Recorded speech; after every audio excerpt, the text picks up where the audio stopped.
Hey everyone. I never thought I'd be writing something like this, but here I am. I'm still trying to wrap my head around everything, but I guess the best place to start is the beginning. My name is Mike, and I was married to Sarah for 8 years. We have a beautiful daughter, Lily, who just turned 6. I thought we had a solid relationship. Sure, we had our ups and downs like any couple, but I never imagined things would end up like this. Sarah and I met in college. She was vibrant, smart, and had this infectious laugh that drew me in. We clicked instantly, and it wasn't long before we were inseparable. We got married 2 years after graduation, and a couple of years later, Lily was born. Life was good, or so I thought. The first signs of trouble were subtle. Sarah started working late more often, saying she had to stay at the office to finish up some projects. At first, I didn't think much of it. She's always been ambitious and dedicated to her career. But then she started being glued to her phone, taking it everywhere, even to the bathroom. She became secretive, turning the screen away from me when I walked by or quickly ending calls if I was near. I tried to give her the benefit of the doubt, chalking it up to work stress. But the gut feeling that something was off wouldn't go away. One night she came home around midnight, reeking of alcohol and perfume that definitely wasn't hers. When I asked her about it, she snapped at me, accusing me of being paranoid and controlling. It was so unlike her to be defensive and aggressive. That's when the doubts started to creep in more seriously. The final straw came a few weeks ago. Lily had been sick with a high fever, and we ended up taking her to the hospital. She was admitted for a couple of days for observation. It was a terrifying time, but what made it worse was Sarah's absence. She claimed she had an urgent work trip that couldn't be rescheduled. I was furious, but she insisted it was a one-time thing and that she would make it up to us. While Lily was in the hospital, I was overwhelmed, trying to manage everything on my own. I needed Sarah there, and she wasn't. I remember sitting by Lily's bed, holding her tiny hand, and feeling utterly alone. Sarah would call occasionally, but she always sounded distant and distracted. Something wasn't right. One night, while Lily was finally asleep, I decided to go through Sarah's things. I know it sounds bad, but I was desperate for answers. I found an old phone of hers in a drawer, and to my surprise, it still had some battery left. Curiosity got the better of me, and I started going through it. What I found shattered me. There were texts, photos, and even videos that left no room for doubt. Sarah had been having an affair with some guy named Brad, a colleague from her office. The messages were explicit and left me feeling sick to my stomach. They had been seeing each other for months, sneaking around behind my back. And the worst part? The night she was supposedly on a work trip, she was actually with him, not giving a damn about our sick daughter in the hospital. I felt a range of emotions: anger, betrayal, sadness. I couldn't believe the woman I loved and trusted could do this to me, to us. I didn't sleep that night. My mind was racing, trying to figure out what to do next. Confronting Sarah was inevitable, but I needed to calm down first. I didn't want to explode in front of Lily. She had already been through enough. The next morning, I called my best friend Jake to talk things over. Jake has always been my rock, and I needed his advice. He was just as shocked as I was and advised me to gather more evidence before confronting Sarah. He also suggested talking to a lawyer to understand my options. It was hard to think straight, but I knew he was right. That night Sarah came home, acting like everything was normal. She kissed me hello and asked about Lily, but I could barely look at her. My stomach churned with anger and disgust. I went along with the charade, biding my time. I knew the confrontation was coming, and it was going to be explosive. The days following my discovery were some of the hardest I've ever experienced. I felt like a zombie, going through the motions of daily life while my mind was consumed with thoughts of Sarah's betrayal. I started paying closer attention to her behavior, looking for any signs that would confirm what I already knew. She was still secretive with her phone and had a perpetual air of distraction. One evening, I decided to take Jake's advice and gather more evidence. It felt sneaky and wrong, but I needed to be sure before confronting her. While Sarah was taking a shower, I quickly went through her current phone. I didn't find much, just a few suspiciously deleted messages and some vague work emails. But that wasn't enough. I needed something concrete. So I took a different approach. I installed a small GPS tracker on her car and a monitoring app on her phone. I hated myself for doing it, but I felt like I had no other choice. I had to know the truth. A few days later, while Lily was at school and Sarah was supposedly at work, I checked the tracker. Her car was parked at a hotel on the other side of town. My heart sank. I checked the monitoring app and found messages between her and Brad, discussing their meetup at the hotel. My worst fears were confirmed. She wasn't even trying to hide it anymore. Feeling a mix of rage and sorrow, I drove to the hotel. I don't know what I was expecting to find or what I planned to do, but I needed to see it for myself. When I got there, I saw Sarah's car in the parking lot. I parked a few rows away, trying to stay out of sight. I waited for what felt like hours, though it was probably only about 30 minutes, and then I saw them. Sarah and Brad walked out of the hotel together, laughing and holding hands. It was like a punch to the gut. I snapped a few photos with my phone for evidence. They looked so carefree and happy, completely oblivious to the devastation they were causing. I sat in my car for a long time after they left, trying to process everything. The woman I thought I knew, the mother of my child, was a stranger to me now.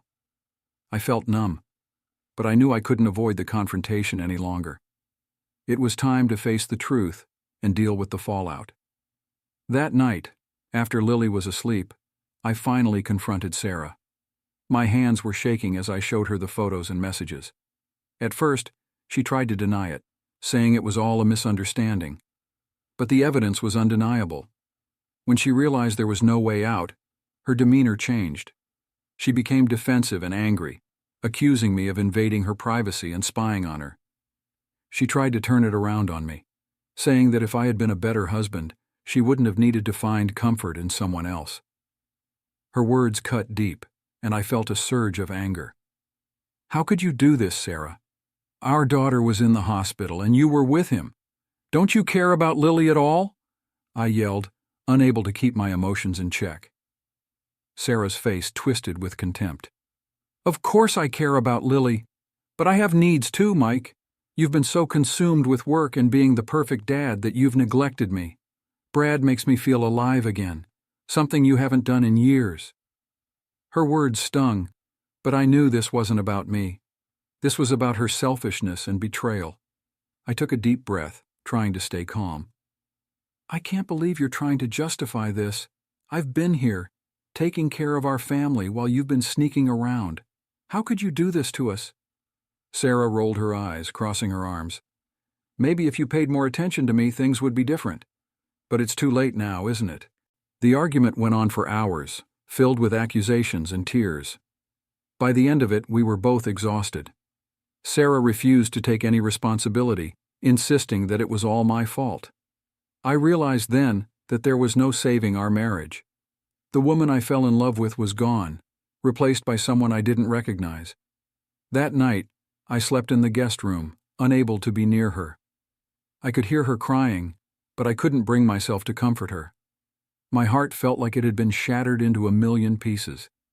I knew the road ahead was going to be tough, but for Lily's sake, I had to stay strong. The next morning, I called a lawyer. It was time to figure out the next steps and protect my daughter from the fallout of Sarah's betrayal. I felt a mix of relief and sadness. The life I knew was over, and a new, uncertain chapter was beginning. The days that followed were a blur of emotions and meetings with my lawyer. Sarah and I barely spoke, except for the essentials regarding Lily. I tried to keep things as normal as possible for her sake, but it was hard to hide the tension and heartbreak that permeated our home.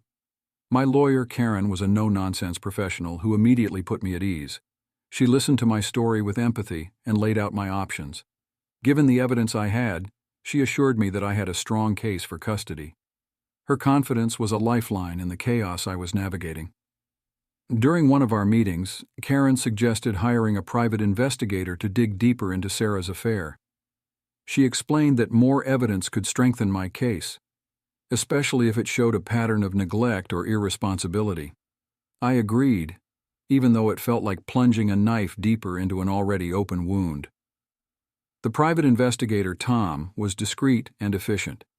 He started following Sarah and documenting her interactions with Brad. It didn't take long for him to uncover more damning evidence. They were meeting up several times a week, often during work hours. There were receipts for expensive dinners, hotel stays, and even gifts. It was clear that this was more than just a fling. They were deeply involved. Meanwhile, Sarah continued her charade at home, acting as if nothing was wrong. She'd smile and chat with Lily, but I could see through her facade.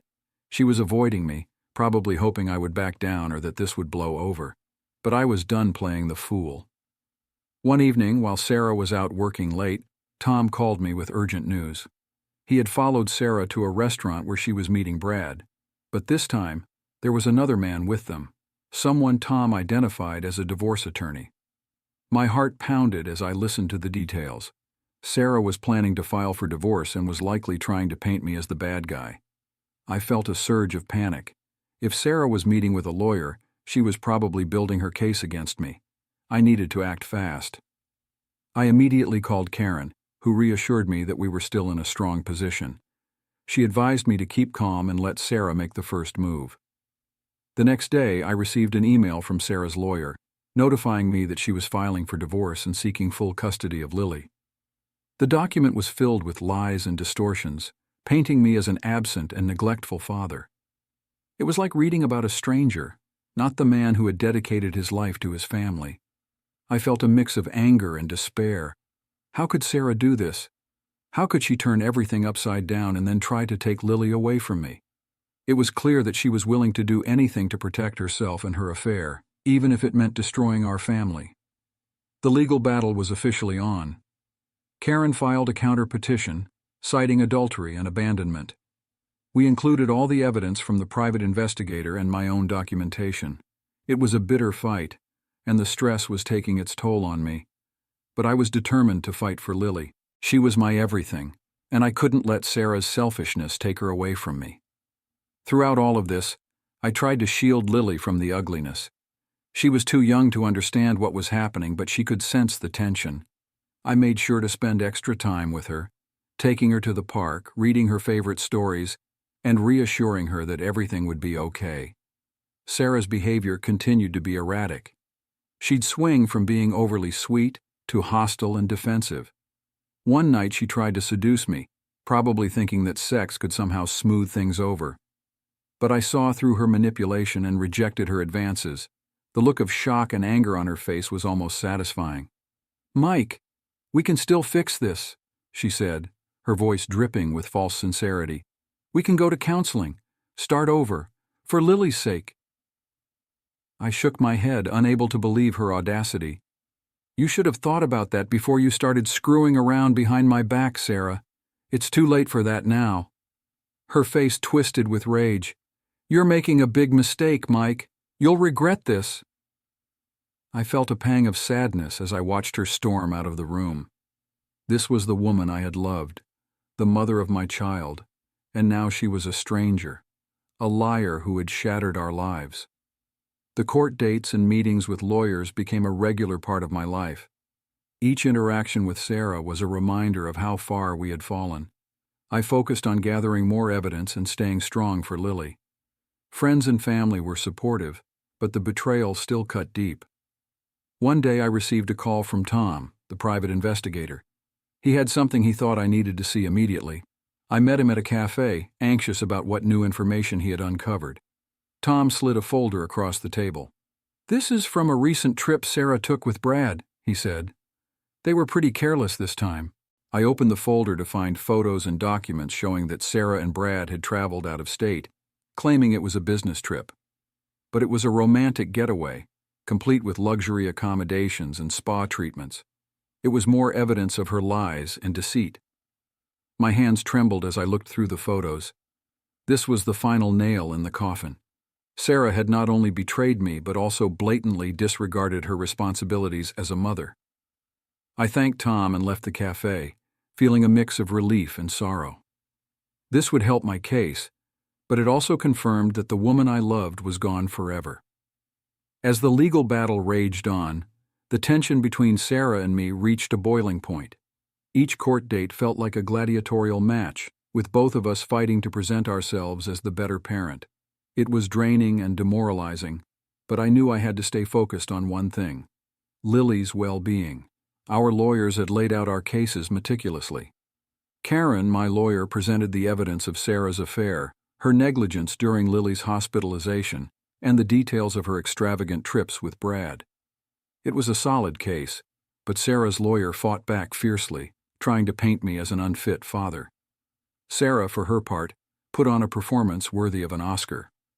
She cried on the stand, portraying herself as a loving mother who had made a mistake but was willing to do anything to keep her family together. She even brought up instances where I had been late to pick up Lily from school or missed a few of her soccer games due to work. It was a painful reminder of how she was willing to twist the truth to suit her narrative.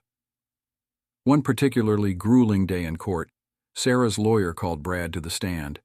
He painted a rosy picture of their relationship, claiming that he had been there for Sarah when I had emotionally abandoned her. It was infuriating to listen to his lies, knowing the truth of their deceitful relationship. When it was my turn to testify, I focused on the facts and my love for Lily. I described how I had been the primary caregiver during Sarah's absences and how I had tried to keep things stable for our daughter despite the chaos. I made sure to emphasize the evidence of Sarah's neglect and the impact it had on Lily. One of the most heartbreaking moments was when Lily had to speak to a child psychologist appointed by the court. I hated that she was being dragged into this mess, but it was necessary to determine what was best for her. The psychologist's report was in my favor, noting that Lily had expressed feelings of confusion and hurt about her mother's frequent absences and inconsistent behavior. The report highlighted that Lily felt more secure and supported when she was with me. This was a small victory, but it was far from over. Sarah's lawyer tried to discredit the psychologist, claiming bias and procedural errors. It was a dirty tactic, but one I had come to expect from their side. Meanwhile, Sarah continued to live her double life. She'd act like the perfect mother when she was with Lily, but the private investigator kept feeding me new information about her continued affair with Brad. They were more discreet now, but not enough to escape Tom's watchful eye. Each new piece of evidence was like another dagger to the heart, but it strengthened my resolve. One day I found a series of text messages on Sarah's phone that she had neglected to delete. They were planning another getaway, this time to a beach resort. The messages were explicit and left no doubt about their intentions. I printed them out and handed them over to Karen, who added them to our growing pile of evidence. The next court hearing was pivotal. Karen presented the new evidence, and the judge seemed visibly disturbed by the messages. Sarah's lawyer tried to argue that they were taken out of context, but it was clear that the judge was losing patience with their excuses. Sarah was called back to the stand. This time her tears and theatrics didn't seem to have the same effect. The judge asked her pointed questions about her priorities and responsibilities as a mother. Sarah's answers were evasive and unconvincing. It was obvious to everyone in the courtroom that she was struggling to maintain her composure. I felt a glimmer of hope. For the first time, it seemed like the truth was finally coming to light. But I knew better than to get too comfortable. Custody battles were unpredictable, and I couldn't afford to let my guard down. That evening, I sat down with Lily and talked to her about what was happening. I kept it simple and age-appropriate, assuring her that no matter what, I loved her and would always be there for her. She looked at me with those big, innocent eyes and nodded. It broke my heart to see her caught in the middle of this mess, but I knew I had to be strong for her. A few days later, I received a call from Tom. He had more information about Sarah and Brad's upcoming trip. They were planning to leave the next day, and he had managed to get photos of them booking the trip together. I forwarded everything to Karen, who quickly filed an emergency motion to present this new evidence. The court date for the motion was set for the following week. When the day arrived, I felt a mix of anxiety and determination. Sarah looked nervous and Brad was conspicuously absent. As the judge reviewed the new evidence, I could see the tide turning in my favor. Sarah's lawyer tried to argue that the trip was a misunderstanding, but it was clear that the judge wasn't buying it. In a surprising turn of events, the judge ordered a temporary modification of custody, granting me primary custody of Lily until a final decision could be made. Sarah was allowed supervised visitation, but her movements and interactions with Lily would be closely monitored. It was a small victory, but a significant one. I felt a weight lift off my shoulders as I realized that Lily would be safe with me. Sarah was furious, but there was nothing she could do. The evidence was stacked against her, and the court was beginning to see her true colors. As I left the courthouse with Lily by my side, I felt a sense of relief and hope. The battle wasn't over, but I was more determined than ever to protect my daughter and build a new life for us. I knew there would be more challenges ahead, but for the first time in a long time, I felt like we were going to be okay. With the temporary custody arrangement in place, I focused on creating a stable and loving environment for Lily. It was a huge relief to have her with me, knowing she was safe from the chaos that Sarah's actions had brought into our lives. We settled into a routine, and for a while things felt almost normal. I enrolled Lily in a new school closer to our home and took some time off work to be more present for her. We spent our weekends exploring parks, baking cookies, and doing arts and crafts. I wanted to make sure she knew that no matter what was happening, she was loved and cared for. Sarah's supervised visits were a source of tension. Each time she tried to manipulate the situation, pleading with me to reconsider the divorce and let her come back home. She still maintained that Brad was just a mistake and that we could work things out for Lily's sake. But I was done with her lies and deceit. The damage she had done was irreparable. During one of the supervised visits, Sarah had a complete meltdown in front of the social worker. She screamed at me, accusing me of turning Lily against her. The social worker documented everything, and it only served to strengthen my case. It was clear that Sarah was unstable and not fit to have primary custody. Around this time, I started seeing a therapist. The emotional toll of the betrayal and the custody battle was immense, and I needed help to process everything. Dr. Miller, my therapist, was a calm and understanding presence. She helped me navigate my feelings of anger, sadness, and betrayal, and gave me tools to cope with the stress. One afternoon I received a call from Karen. She sounded excited, which was unusual for her. "Mike, we have a new development. You might want to sit down for this." My heart raced as I sat down, bracing myself for whatever news she had. "What is it, Karen?" "Tom, the private investigator, found something big.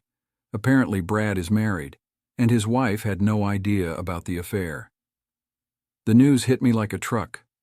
I knew Sarah was having an affair, but I hadn't considered that Brad might have his own secrets. What does this mean for us? Karen explained that Brad's wife, Emily, had found out about the affair and was furious. She had reached out to Tom after seeing his investigation report, and they had started working together. Emily was willing to testify in court, providing more evidence of Sarah and Brad's deception. This new information was a game changer. Not only did it show that Sarah was involved with a married man, but it also painted a clearer picture of her moral character. Emily's testimony would be invaluable in strengthening my case for full custody. The next court date was set for a few weeks later. During that time, I continued to focus on Lily, trying to keep her life as normal as possible. I also met with Emily. She was a kind woman, devastated by her husband's betrayal but determined to do what was right. We shared our stories, and it was clear that both of us had been deeply hurt by Sarah and Brad's actions.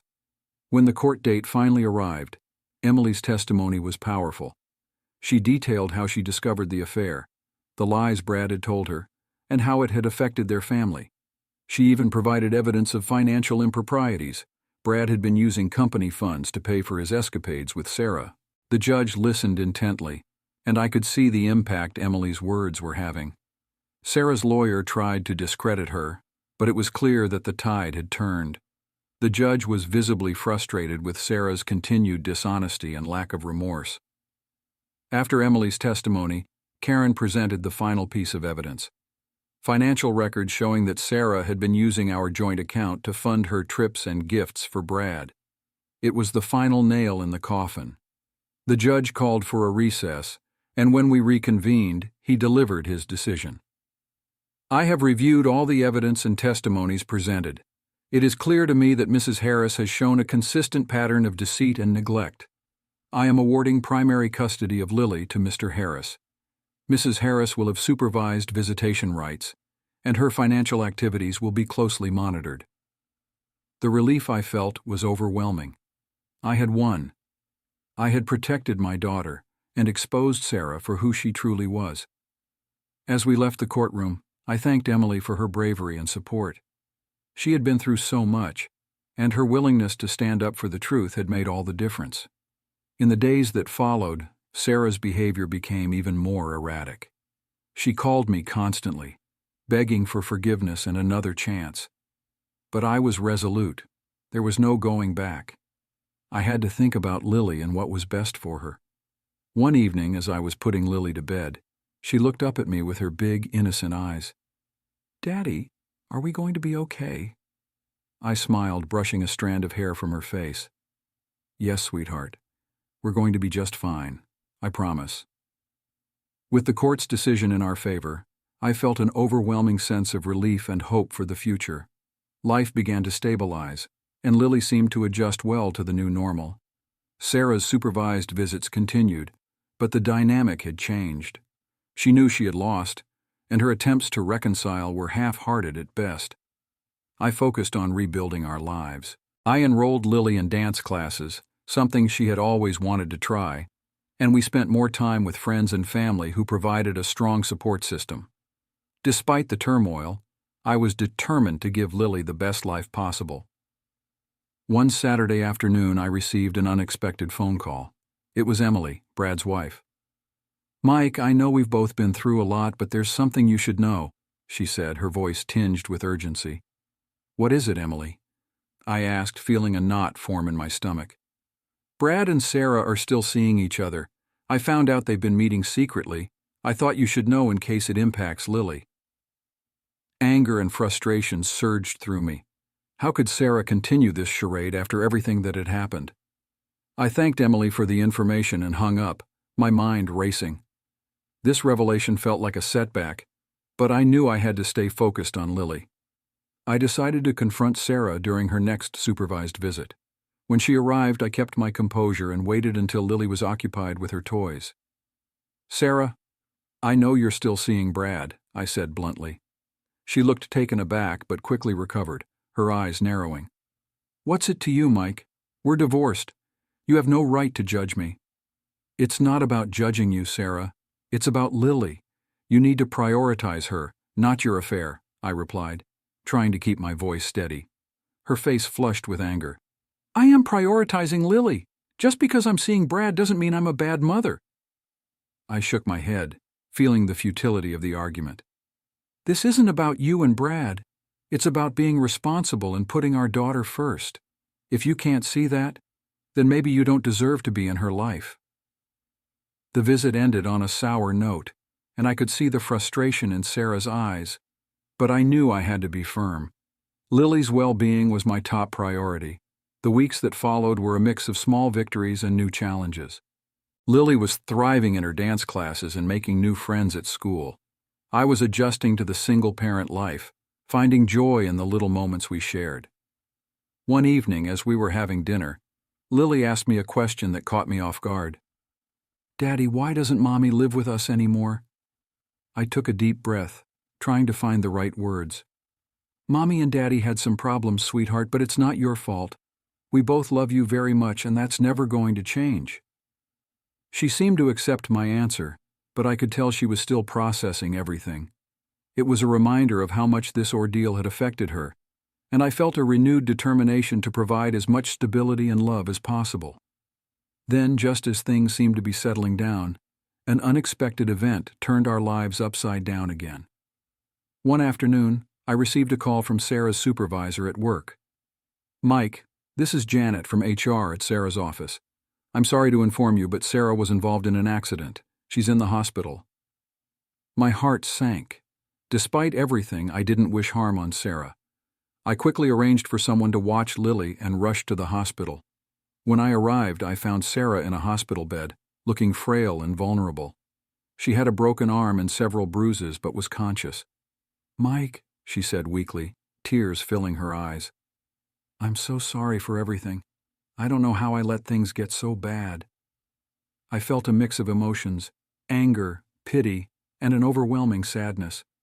Sarah, we need to focus on getting you better. We can talk about everything else later. Over the next few days, I helped Sarah with her recovery, managing her visits with Lily and ensuring she had what she needed. It was a strange and surreal time, but it also gave us a chance to have some honest conversations. Mike, I know I've hurt you and Lily. I was selfish and stupid, she admitted one evening. I don't expect you to forgive me, but I want to make things right for Lily's sake. Her words felt genuine, but I remained cautious. Sarah, actions speak louder than words. If you're serious about making things right, you need to prove it through your behavior. As Sarah recovered, she began to show a genuine effort to rebuild her relationship with Lily. She attended her dance recitals, helped with school projects, and made an effort to be present and supportive. It was a start, but I remained vigilant, knowing that trust would take time to rebuild. The accident seemed to be a wake-up call for Sarah. She ended things with Brad and focused on her therapy and self-improvement. Over time, I saw glimpses of the woman I had once loved, the caring, attentive mother who wanted the best for our daughter. Life continued to move forward, and though the wounds of the past were still healing, there was a sense of cautious optimism. I knew the road ahead would be challenging, but with each passing day, I felt more hopeful about the future. The months that followed Sarah's accident were a time of gradual healing for all of us. Sarah continued to show genuine effort in rebuilding her relationship with Lily, and while I remained cautious, I couldn't deny the positive changes. She attended her therapy sessions regularly and took steps to mend her mistakes. Lily, too, seemed to be doing better.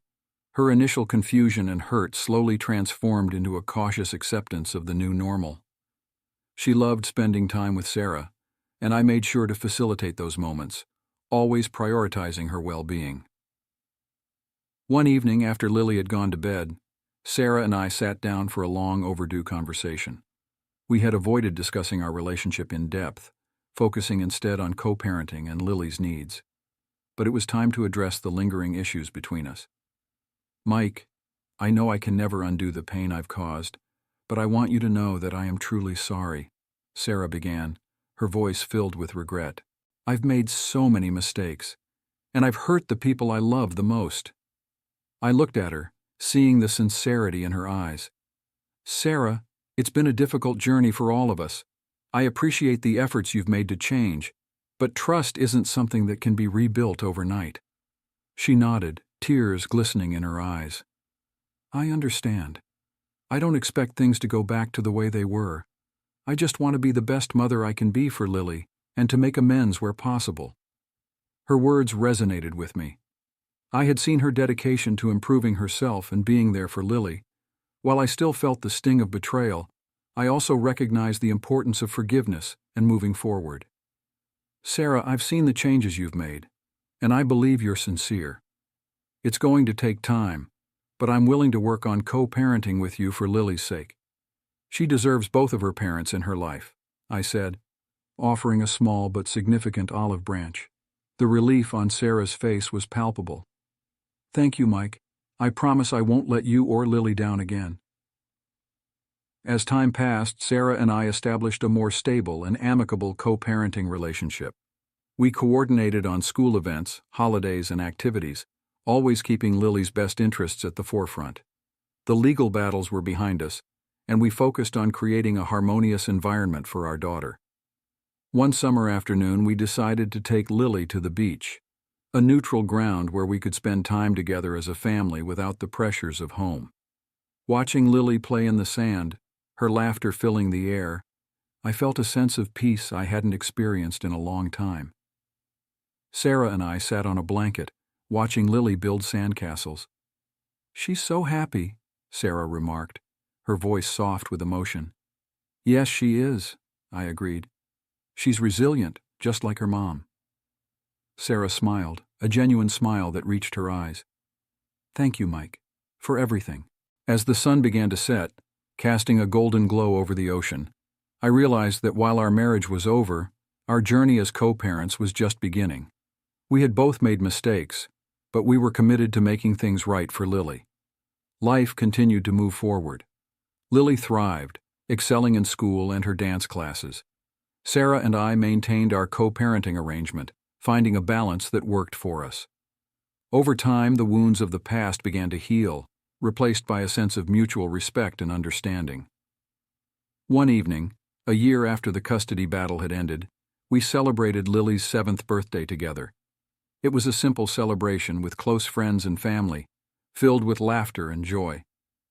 As Lily blew out her candles, I felt a profound sense of gratitude. Looking around the room, I saw the faces of those who had supported us through the darkest times. Jake, my best friend, who had been my rock; Karen, my lawyer, who had fought tirelessly for us; and even Emily, who had become a friend and ally. After the party, as we cleaned up, Sarah approached me. "Mike, I just wanted to say thank you for giving me a chance to be a part of Lily's life again." I nodded, feeling a mix of emotions. "We've all come a long way, Sarah. Let's keep doing our best for her." As I tucked Lily into bed that night, she hugged me tightly. "I love you, Daddy." "I love you too, sweetheart. Always," I whispered, kissing her forehead. Walking back to my room, I reflected on the journey we had been through. It had been a tumultuous and painful time, but we had emerged stronger. Sarah and I had found a way to coexist peacefully for the sake of our daughter, and Lily was flourishing.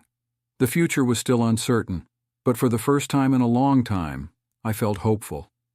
We had weathered the storm, and now it was time to embrace the calm. Whatever challenges lay ahead, I knew we could face them together, united by our love for Lily and our commitment to giving her the best life possible. And so we moved forward, one day at a time, healing and growing as a family.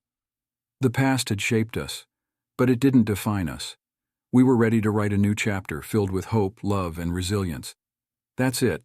Thank you for your attention. Share your impressions in the comments. Subscribe to the channel and share your impressions in the comments.